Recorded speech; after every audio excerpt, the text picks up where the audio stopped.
sabar itu praktek kebaikan, taat. Sekarang sabar dipakai maksiat. Anda bayangkan. Saya pernah kasih contoh.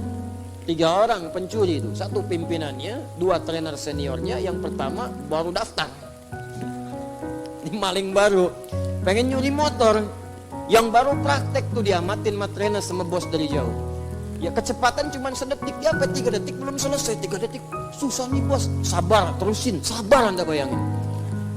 Ini ada orang maksiat aja sabar sekarang. Nonton bola, sabar malam. Nonton bola tuh bisa sabar Anda bayangkan. Bahkan penjudi nunggu menit terakhir, sabar. Sabar aja dulu, ntar bagian terakhir injury time. Anda bayangin, kenapa Anda yang tahajud gak sabar? Kenapa Anda yang puasa gak sabar? Kenapa Anda menghafal Quran gak sabar? Sabar kawan. Sabar. Karena memang dunia ini tempat capek. Ntar di akhirat istirahatnya. Di alam kubur istirahat. Sampai gak ada orang bisa bangunkan lagi. Istirahat, silahkan yang lama istirahat. Gak akan bangun demi Allah saya katakan. Ya, istirahat yang panjang. Sekarang gak apa-apa capek juga. Lagi tidur bangunin. Allahu Akbar, Allahu Akbar. Ya bangun aja dulu.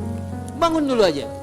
Ya Isya, maghrib capek tiduran dibangunin. Bangun aja dulu, bangun. Ntar ada saatnya gak bangun lagi. Di situ silahkan istirahat yang panjang. Ya kalau pengen cepat-cepat silahkan, kan? Cuman gak bisa milih. Saya tuh sampaikan ini penting supaya kita bisa mengukur kita ini benar nggak berislam sampai dengan malam ini. Benar nggak mengamalkan Al-Quran? Benar nggak kembali pada Al-Quran? Jangan-jangan Al-Quran minta kita ke timur, kitanya ke barat. Kata Quran, John jangan gosip, ente gosip. Saya enggak Ustaz, bagus, nggak seperti itu tuh ibu yang itu tuh. Ya sama aja. Jelas ya? Nah, taqi itu 1 orang. Wa kana taqiyya. Kalau banyak muttaqin. Dzalikal kitabu la raiba fi hudan lil muttaqin. Muttaqin itu cirinya ibadah.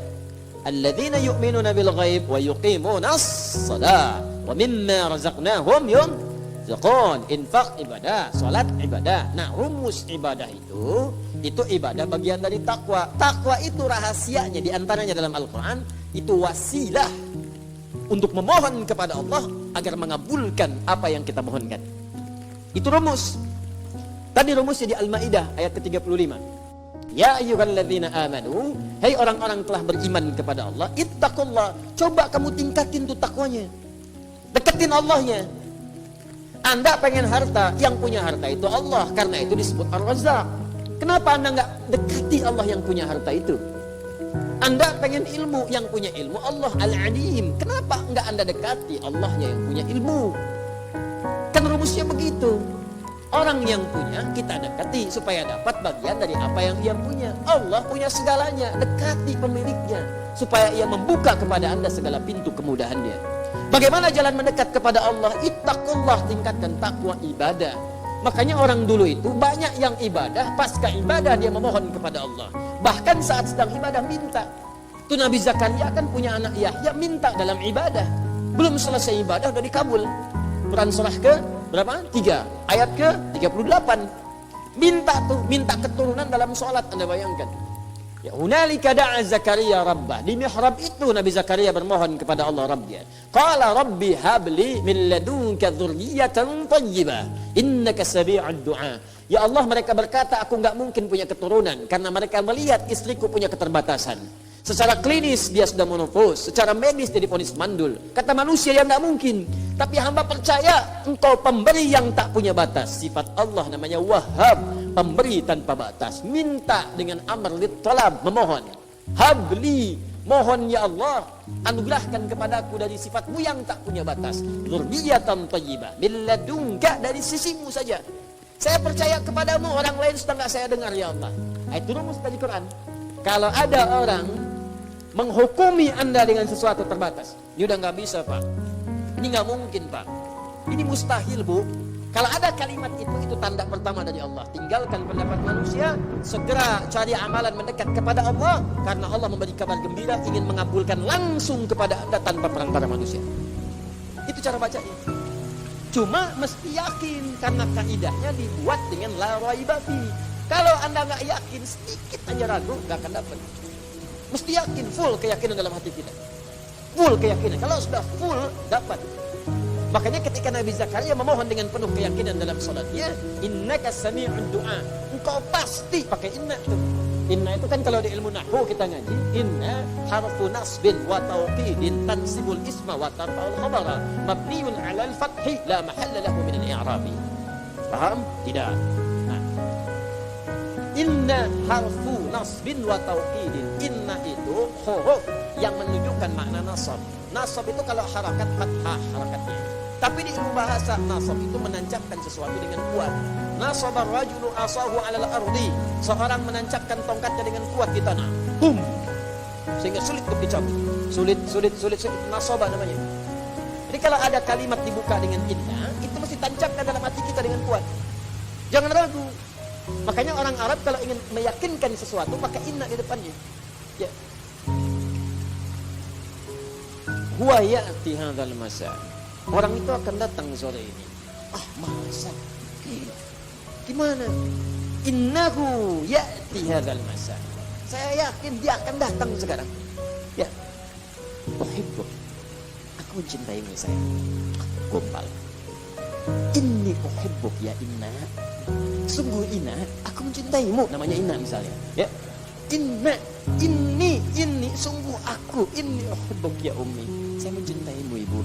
Inni uhibbuk ya Abi. Aku mencintaimu ayah. Fa idza ihfadal Quran.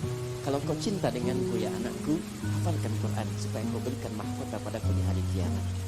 La ahtaju bi fararika wala bi lamborghinika wala bi lamborghiduka wa innani asyaqqu hubban wa ashtaqu mahabbatan husula tajul Quran.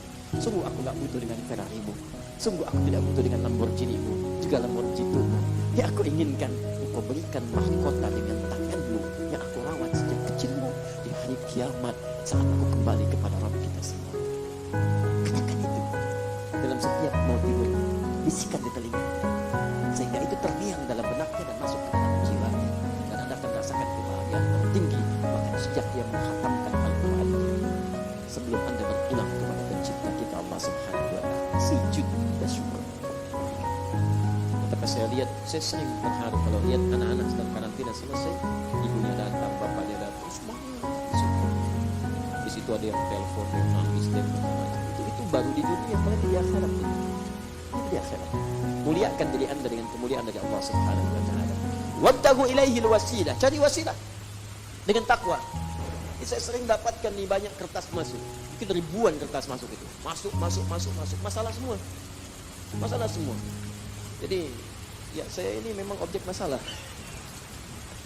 Datang. Alhamdulillah. Lah, memang tugasnya begitu. Ya, kalau nggak mau begitu, jangan jadi ustaz gitu kan. Datang, cuman persoalannya, Anda ini kebanyakan belum mendekat kepada Allah. Ya kuncinya kan sederhana, dekati dulu Allahnya, yakinkan pada diri kita.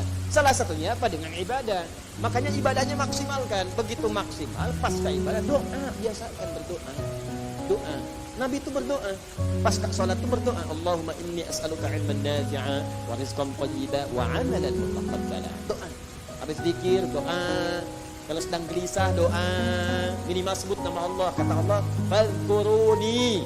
Quran surah kedua ayat 152. Paling kanan sebelah bawah, sebut aku. Sebut aja dulu. Siapa? Bagaimana aku menyebutmu ya Allah? Di tafsir Quran surah 17 ayat 110. Qulil Allah. Paling singkat sebut nama Allah. Ya Allah, ya Allah, ya Allah. Coba biasakan. Saya juga sama mempraktikkan. Guru-guru saya menyampaikan.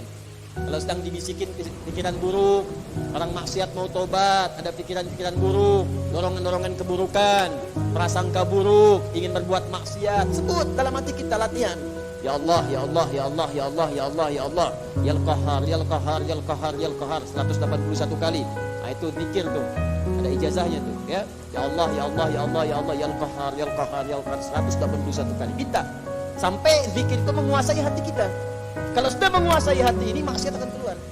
Karena orang kalau sudah ingat dengan Allah, tidak akan pernah ingat dengan maksiat. Orang kalau sudah ingat dengan Allah, maka yang buruk keluar. Jadi kebanyakan orang berbuat maksiat itu karena nggak ingat Allah. Kalau koruptor ingat Allah, nggak akan korupsi. Kalau pencuri ingat Allah, nggak akan mencuri. Nggak ada orang mencuri pakai Bismillah. Bismillahirrahmanirrahim. Infak supaya sah di masjid itu kan nggak bisa. Nah, semua pasti. Kalau ingat Allah itu mustahil. Kalau ingat itu berarti ingat dosa, ingat pahala. Kalau dosa neraka, pahala surga. Nah, dan surga terbesar, maksudnya pahala yang paling besar diberikan adalah ketika salah satunya di antara yang sekian banyak, pahala itu paling banyak ketika orang terdorong maksiat kemudian dia menghentikan dan menjauhinya. Itu pahalanya banyak banget. Banyak banget. Makanya ada pernah seorang paman ingin menzinahi keponakannya. Jadi dia rentenir itu. Udah lama tuh. Wah, itu zaman lebih dari 15 abad yang lalu. Dia rentenir sekarang telat tuh, terlambat. Ya, baik yang online, hati-hati tuh yang online tuh, ojol tuh, ya, pinjol bukan ojol, ya. Sekarang banyak ada ojol, ada pinjol, ada benjol kan, lain-lain tuh. Yang pinjol itu rentenir tuh, hati-hati tuh.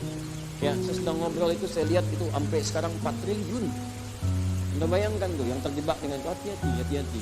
Ya, banyak kata-kata manis kata Al-Quran itu padahal ujungnya itu membawa racun. Quran surah kedua ayat 204 paling kecil.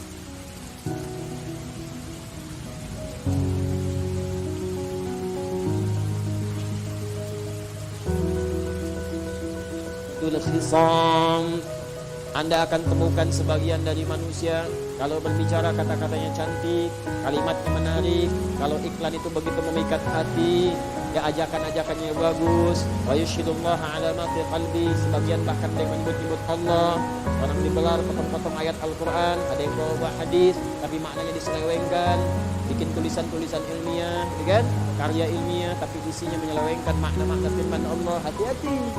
Itu berbahaya, ujung-ujungnya kata Allah penuh dengan penderitaan. Di dunia apalagi di akhirat. Hati-hati, pasti muaranya itu penderitaan di ujung. Ya, jadi biasakan berdoa, mohon kepada Allah Subhanahu wa taala.